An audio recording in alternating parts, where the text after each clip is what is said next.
I think one of the biggest drags about Exalted is that your character's special experience, solar experience, lunar experience, so on and so forth, cannot be used to gain new charms.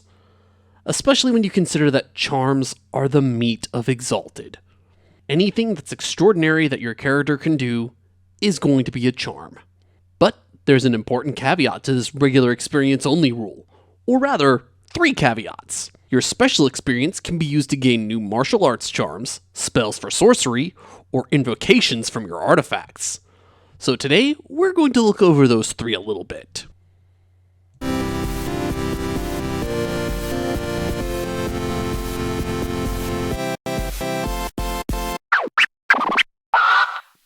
I'll admit, when I initially read through Exalted 3rd Edition, I ignored all 3 of these topics. The core book is a 700-page long behemoth. My usual shortcut for learning a new game means I'll typically ignore some really cool stuff. I only cover character creation, basic mechanics, and then I just kind of skim everything else. In other words, in my haste to wrap my head around Exalted, I missed some stuff that makes the game really sing that I didn't really get to see until my game master for a game that I was in brought it up to me. And so I'm circling back around to go over them, since they initially got lost under my modus operandi of ignore detailed ability lists.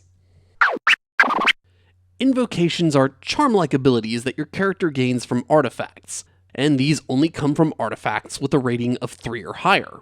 Think of them as like magic items from Dungeons & Dragons, with the exception that you can improve your mastery over them and unlock new powers that they have. These new abilities only work for you though. Anybody who would take the item from you, whether you give it to them willingly or not, needs to learn all the invocations themselves if they want to use them. There's roughly 3 ways to acquire artifacts. You can get them at character creation using a merit, you can find it over the course of the story, or you can use the crafting ability to make one. If you put some of your starting merit dots into Artifact, you'll have found one somehow before the game starts, pending the GM's approval. The amount of dots you put in determines the power of the artifact, which is why GM approval is important. 5-dot artifacts is the really overpowered stuff, such as swords that can saw continents in half, like a certain cartoon rabbit who's posting clips of in this video will inevitably get me copyright striked. Even with that in mind though, a 3-dot artifact is plenty powerful on its own, like a sword that loves you unconditionally and eventually lets you cut away things both physically and metaphorically, because love apparently conquers all. If you want to find them during the play, that can be the GM being nice and handing out goodies like their candy a la Dungeons & Dragons. But for GMs watching this, don't do this, especially if you've got players that have taken the artifact merit. Instead, make them work for it. A challenging fight or a daunting quest to find such an artifact is much more narratively meaningful. Consider the heroes of Greek myth, related to the gods and filled with tremendous powers, and these gods would even sometimes give gifts to these heroes. One possible plot hook for an Exalt to receive artifacts could be to curry favor with the gods, or spirits, or if they're crazy enough, the fair folk. They get their attention, offer a gift, or perform some other great feat in their name, or even are given a quest to go slay a particular creature with a magical item being the reward. Possibly paid in advance if the character is a weenie or you want to bait the player into thinking they can get away with deceiving the gods. And crafting is the method I would only recommend if you've got a GM that has a good handle on Exalted. Because just to get started, you need 3 dots in the craft you're making an artifact for, 3 dots specifically for crafting artifacts, and 3 dots in the occult ability as well. Which is to say nothing of all the stuff relating to craft you'll need to be familiar with, as well as its insane charm cascades and constant making and remaking of various items. Because to get crafting experience, you need to make things that actually serve an in-game purpose, which you can then use your crafting experience to make bigger things that must still serve an in-game purpose. And eventually, you will be able to create an artifact. And yes, you heard that right. Crafting has its own experience pool. Crafting in Exalted is a path to madness. A path I may one day show you when I feel like going insane again. The final note I'm going to make regarding artifacts, though, is this. There are several magical materials in Exalted, and each one has their own effect when they're intended to be used to make an artifact. Various jades will resonate with the different elements of the dragon-blooded. Soul Steel is a metal made of suffering that spreads suffering, and it's favored by the abyssals. And Moon Silver is as mutable as the lunars who love to use it. Each Exalt type has an easier time using an artifact that incorporates their chosen material, with one exception. The Solars have mastery over all materials. No artifact will deny them. So if there's a kind of ability you want to have as a Solar but otherwise don't have access to, go looking for an artifact. Other Exalts can also use this approach, but it has to also incorporate at least some of the material that resonates with them. That is, in order for a lunar to use something with Soul Steel, it also needs to incorporate a little bit of Moon Silver at least. The methods by which a character can become a sorcerer are numerous, but typically they involve gaining your Exalted's charm that says, "Hey, you're a sorcerer now, buddy." How difficult this is varies depending on your Exalt type's charm cascades. Once you do learn that charm, you gain all kinds of neat perks right off the bat. First, you pick a sorceress archetype. This influences the method by which your character is able to cast spells. Beyond being a story explanation of how you're able to change the world with thought alone, this archetype gives you something called a shaping ritual, as well as access to a few other merits you can't get any other way. And none of them are truly off limits based off your Exalt type. A lunar and their solar mate can both make pacts with an Ifrit Lord. You also learn one spell, a control spell that gets some extra effects in addition to its normal write-up. As far as using spells go, you need to gather a special resource called Sorceress Motes, and you typically have a few methods of doing so. Using the shaping ritual you learned from your tradition, or using a shape sorcery action. The shape sorcery action is based on intelligence and sorcery, and if you've got charms that aid in sorcery rolls, you can most likely use them here. In fact, it might actually be a good idea to use them if you have them, since essence motes cannot be used to cast spells. If you manage to gather enough after using the appropriate action, your spell takes effect, does what it does, and lasts as long as the duration for its write-up states. Sorceress motes disappear at a rate of 3 per turn, unless you're still trying to generate more motes on that turn. Worth noting though, you really only need to roll for gathering motes if time is an important factor, such as in the middle of combat. Otherwise, the GM can say your spell takes so much time, you say your prayers, do your dance, or whatever else, and magic happens. In fact, some spells like the elemental summoning spells have a tag called Ritual, indicating that they require so many motes that they simply cannot be used in combat, and further, don't even have a mote count listed.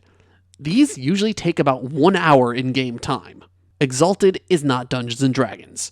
You can't just spend your action to create a being made out of fire to do your bidding for you in 1 turn and order them around the next in the span of about 12 seconds. Other aspects of sorcery that I'll mention, but not go into detail, are counterspelling, which is interrupting a spell as somebody is generating motes for it, warping, which is messing up how a spell works after it's already been cast, and sorceress workings, the catch-all for doing all the really long-term effects with magic. If this were just a video on sorcery, I'd go into more detail here, but we still have one more section to cover. Martial arts isn't one ability so much as several different abilities that reflect knowing special fighting styles that require dedication to master. In order to even gain martial arts abilities, a character must first have the martial arts merit. Buying the merit just once is all you need to learn as many martial arts as you want, and there's many different kinds, each with their own unique qualities. Most importantly though, any Exalt type can learn them, though they manifest themselves in slightly different ways. This is done primarily through the mastery and terrestrial keywords. Martial arts charms that have the mastery keyword have extra, more powerful effects when used by the Solars and the Abyssals, and under certain circumstances, the Sidereals as well. Meanwhile, terrestrial are effects that weaken them and are in effect for the dragon-blooded, though they have ways to circumvent those limitations. Lunars can safely ignore both keywords. Here's the interesting thing about martial arts. They aren't necessarily the same as unarmed fighting. In fact, some even require a weapon of some kind. Form is also an important keyword for martial arts. since this refers to a special charm that you commit motes to and gain passive effects from. These usually tie together all the other charms of the martial art. A key rule regarding martial arts, though, is that ability-based charms typically cannot be used alongside martial arts charms. So if you're using a martial arts charm that allows you to use a melee weapon, you cannot also use your melee charms. This puts lunars in a unique position, though. Their charms are based on attributes, and thus are allowed to be used with martial arts. Each sourcebook for Exalted tends to have martial arts that benefit the Exalt they were meant for. That is, the Lunar book has charms that are designed for lunars, and Dragon-Blooded has a lot of martial arts for the Dragon-Blooded. Bear in mind, though, that while most martial arts are available to any Exalt, exceptions to this rule do exist. The immaculate martial arts of the Dragon-Blooded are typically only usable by the Dragon-Blooded. Solars, however, being the Mary Sues that they are, can also learn them because they're an exception to just about every rule in Exalted. But since the Solars don't have the power of the elements on their side, they're just not as effective when wielded by a Solar. The Immaculate Martial Arts rely on the aura keyword. Solars do not get elemental auras.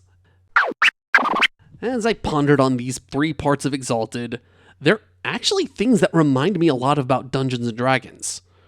Despite the challenges that Exalted presents in being a more open-ended game that uses massive dice pools, it manages to be a more unique take on the fantasy genre. Artifacts, magical items, are things that you can improve your mastery over, and thus learn new ways to use them. A sword that spews flame as it cuts can eventually cleave molten rifts in the ground. Sorcery is more than just a list of spells that go off in a few seconds and can be easily undone if you know the right counterspell. It takes time and investment, and can have lasting repercussions if a spell gets warped, such as a paradise suddenly having a dead zone where no life can flourish. Martial arts, heroic methods of fighting, aren't grounded in reality. They're truly fantastical. Ki-Eyes, spirit yells like "Hiya!" are more than just a method of intimidating your opponent and ensuring that you expel air from your lungs to prevent getting winded if you're struck in return. You can weaponize those shouts and even scream somebody out of existence. If there's any reason to invest time in learning how to run Exalted, it is perhaps these elements that I mentioned in this video. Thanks for watching. If you found this video interesting, give me a thumbs up like. And if you want to learn more about Exalted or other complex games with needlessly long rulebooks, check out some of my other videos, or even subscribe. And while you're at it, if you're familiar with Exalted, what are some of your favorite artifacts, spells, or martial arts from the game? Answer in the comments below. With all that said, I am Aaron Darshero, and I will see you all next time.